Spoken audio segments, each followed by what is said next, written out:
আপনারা কি জানেন মাতা সীতার কেন অগ্নি পরীক্ষা নেওয়া হয়েছিল?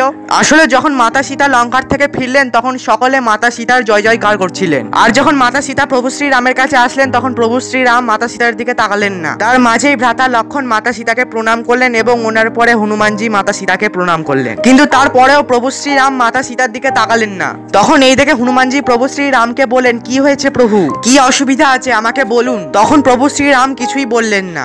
এই দেখে মাতা সীতা বললেন, হনুমান, প্রভুর বোধহয় আমার পবিত্রতার প্রতি সন্দেহ হয়েছে, কেননা আমি রাক্ষসরাজ রাবণের বন্ধনে বন্দী ছিলাম, এই জন্য আমি আমার পবিত্রতাকে প্রমাণ করব।